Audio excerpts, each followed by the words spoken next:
আমরা গতকালকে আরেকটা আমাদের 25 সালের 5ই অগাস্ট এসেছে, আজকে 6ই অগাস্ট।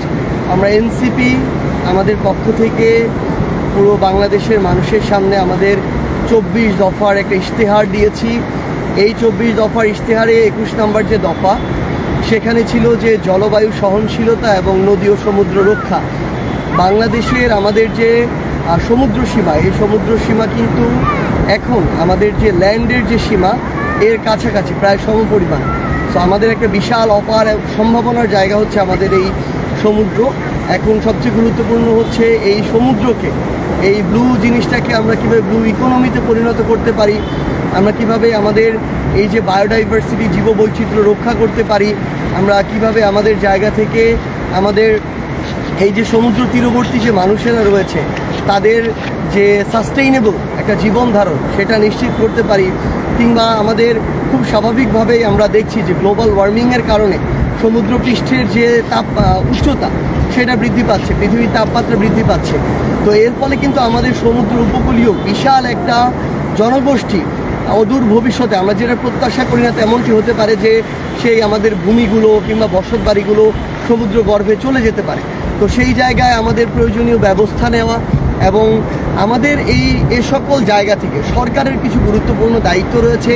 যেমন এই যে পূর্বাভাসগুলো দেয়া হয়, এগুলো যেন অন্তত একটা নির্ধারিত সময়ের পূর্বে দেয়া হয়, যেন এর ফলে মানুষের যে ক্ষয়ক্ষতি হওয়া এটা যেন কমে আসে। ওইটুকু জায়গায় আমাদের সক্ষমতা অর্জন করা প্রয়োজন। আমাদের এই সমুদ্র, আমরা এখন কক্সবাজারে আছি, এই সমুদ্রটাকে যেন আমরা আমাদের সম্পদে পরিণত করতে পারি। সর্বোচ্চ ধরনের খনিজ সম্পদ থেকে শুরু করে এগুলো যেন আরোহণ করতে পারি এবং এই আহরণটা যেন খুব স্বাভাবিকভাবে সাস্টেইনেবল ওয়েতে হয়, এগুলো আমাদের নিশ্চিত করা প্রয়োজন।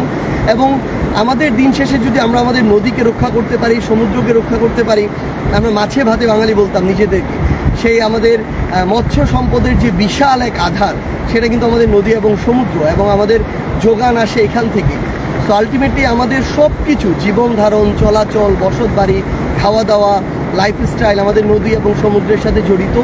আমাদের এই জন্য আমরা মনে করি যে আমাদের এই টেকসই নদী এবং সমুদ্র আমাদের দরকার। এবং দিন শেষে আমাদের এই যে জলবায়ু, আজকে আমরা দেখতেছি যে কক্সবাজারে যেখানে সেখানে কয়েকটা ইট পাথর বালি এনে বিভিন্ন বিল্ডিং তুলে ফেলা হচ্ছে, কোনো ব্যবস্থাপনা নাই। যেখানে সেখানে মানুষ জমি দখল করছে, যেখানে সেখানে সরকারিভাবে সরকারের বিভিন্ন লোককে টাকা দিয়ে অবৈধভাবে লিজ নিচ্ছে। আমরা দেখছি যে সমুদ্র সৈকতের পারে এখানে প্রাচীর দেয়া হচ্ছে। আমরা জানি না এগুলো কোন গবেষণার ফলাফল আসলে,